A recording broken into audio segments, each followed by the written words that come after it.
Selamat siang para netizen dimanapun kita berada, salam inspirasi bagi kita semua. Wah, ini agak kacau begitu ya.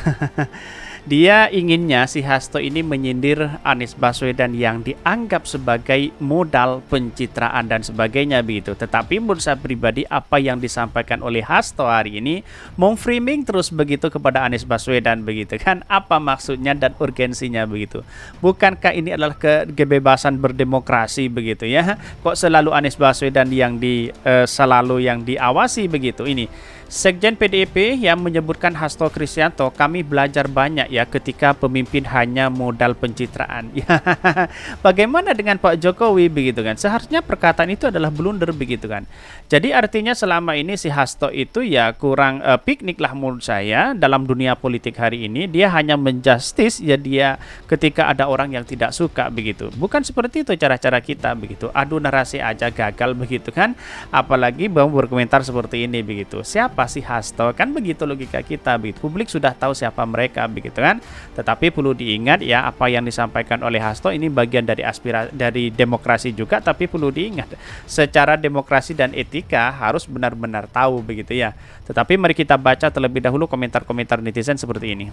Ini komentar-komentar netizen ya. Sekjen PDIP, kami belajar banyak ketika pemimpin hanya modal pencitraan. Ini menyinggung Anies Baswedan, yang jelas seperti itu begitu ya.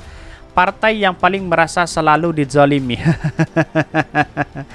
Ini belajar banyak aja masih goblok ya, pelogak pelongo ya apa, apalagi belajar ya, ini banyak sekali ada program kontra. Tetapi yang saya baca ini adalah bagian dari aspirasi masyarakat begitu ya. Bahkan ya, Mas Ganjar apa ramuannya agar berani melawan korupsi ini? Politik itu ya adalah citra, maka semua harus dibangun dengan citra. Ya, ini sudah jelas dikatakan begitu. Pencitraan luar biasa begitu kan ya. Ganjar plus Jokowi dong ini, atau inikah ya? Ini banyak pencitraan-pencitraan yang dilakukan oleh kader PDIP sendiri, tetapi Hasto tidak menyadari begitu kan. Saking bencinya kepada Anies Baswedan, narasi-narasi yang dibangun mereka ini seolah-olah tidak berfaedah. Untung saja ya relawan-relawan Anies Baswedan itu lebih cerdas daripada Hasto, lalu kemudian dianggap hal yang biasa seperti ini begitu. Ini pencitraan ya upaya untuk menonjolkan citra diri yang kepada publik, tapi pencitraan juga memiliki kesan yang buruk ya dalam penerapannya, yang sering lebih dilebihkan, diselip-selipkan kebohongan, banyak tipu-tipu siapa ya mereka ini. Banyak sekali begitu, ada pro dan kontra begitu. Wow, PDIP ngacain justru pemimpin yang lo dukung sekarang ini hasil polesan pencitraan. Betul begitu ya. Tetapi apa yang disampaikan Hasto itu konsisten ya. Konsisten itu dalam artian ya selalu menyerang dan kebencian Anies Baswedan begitu kan. Ya pada akhirnya dia konsisten menyerang Anies Baswedan. Tidak ada narasi-narasi yang dibangun, padahal ya karya Anies Baswedan melebihi dari Hasto begitu. Melebihi dari kader PDIP. Bayangkan begitu ya. Itulah kalau saking sakit hatinya begitu kan. Hasto tidak ada lain, hanya menyindir Anies Baswedan setiap hari begitu ya. Maka kami sudah banyak belajar ketika pemimpin hanya basisnya elektoral, pencitraan yang diperlukan itu bukan sosok dari tampangnya keren ya, ganteng, punya visi, gelarnya banyak, tegas Hasto. Sebenarnya ya, statementnya ini lebih pada penyelesaian, karena petugas yang jadi presiden sekarang yang hasil. Ya bisa saja itu bisa dinikmati begitu kan ya, buah masuk gorong-gorong pencitraan sana sini begitu ya. Apakah itu tidak blunder perkataan si Hasto begitu? Wajarlah ya, saya menganggap bahwa Hasto itu dalam dunia politik ya biasa-biasa aja bagi mereka begitu kan. Ya simple bagi kami begitu ya, karena pada akhirnya apa yang disampaikan Hasto ya tidak berfaedah sama sekali. Kira-kira seperti itu begitu ya. Masih banyak ya pro dan kontra di sini yang ditulis oleh oleh netizen begitu. Dan bahkan ya, ini sudah tahu sendiri, Ganjar 8 tahun jadi gubernur PDIP, kemiskinan ekstrim di Jateng meningkat. Dari Trimedia Panjaitan, bayangkan begitu, dari kader PDIP sendiri mengatakan seperti itu begitu. Tetapi mari kita baca terlebih dahulu beritanya seperti ini. Ini beritanya, Sekjen PDIP sebut kami belajar banyak ketika pemimpin hanya modal pencitraan. Wah, blunder ya. Ini dikutip dari Gelora atau RMOL ya. Ketua Umum PDIP Megawati Soekarno Putri telah mempersiapkan calon presiden capres yang kokoh secara ideologi, cakap dalam memimpin serta visioner. Siapa maka mereka begitu kan?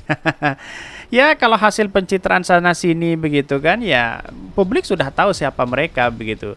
Demikian disampaikan Sekretaris Jenderal PDIP Perjuangan Hasto Kristianto kepada wartawan di Expo ya, Expo Kemayoran.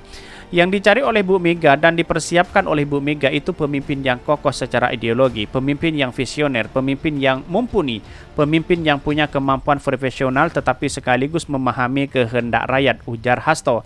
Politikus asal Yogyakarta itu menegaskan bahwa Megawati akan memilih capres dengan tidak didasarkan pada pencitraan semua yang dibangun oleh tokoh tersebut. Lah, di mana yang dibangun oleh PDIP hari ini? Pak Jokowi, Pak Ganjar, apakah dia tidak melakukan pencitraan begitu? Bayangkan begitu. Atau jangan-jangan Harun Masiku begitu ya. Yang maling korupsinya luar biasa begitu ya. Apakah dia tidak ingat itu begitu ya. Jadi saya kira apa yang disampaikan Hasto itu ya nol begitu kan ya, tidak sesuai dengan apa yang dituduhkan begitu. Sedangkan PDIP sendiri apa yang dilakukan oleh Pak Jokowi, apa yang dilakukan oleh Pak Ganjar, dia kan murni bahwa itu adalah bentuk pencitraan luar biasa begitu ya. Kalau tidak pencitraan tidak mungkin dia menang, kan kira-kira seperti itu logika kita begitu ya.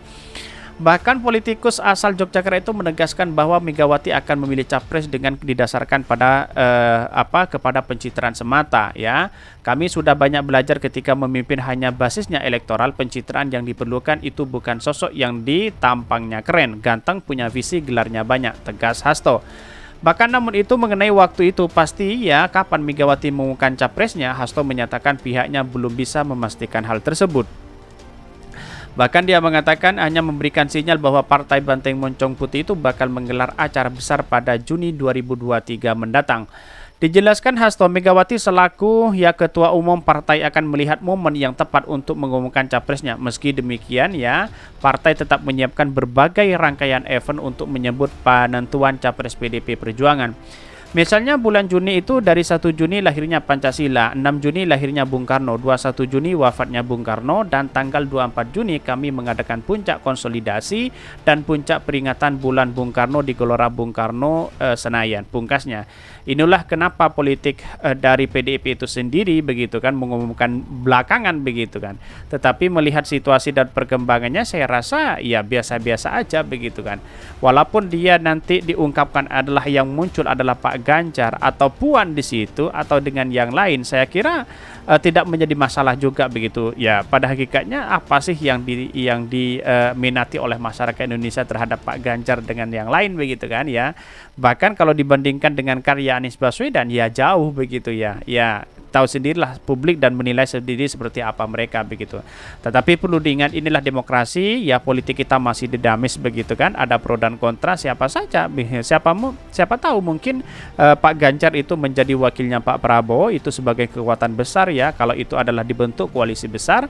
Tetapi di koalisi perubahan bisa saja itu adalah Bu Hovifah di situ begitu untuk menjadi wakil ya, bisa AHY, bisa juga Pak Mahfud MD karena PKS katanya akan mendorong Pak Mahfud MD menjadi wakilnya Anies Baswedan begitu ya. Saya tidak tahu, wallahu alam. Tapi perlu diingat catatan demokrasi kita memberikan bahwa ya politik kita itu adalah masih dinamis. Kira-kira seperti itu begitu.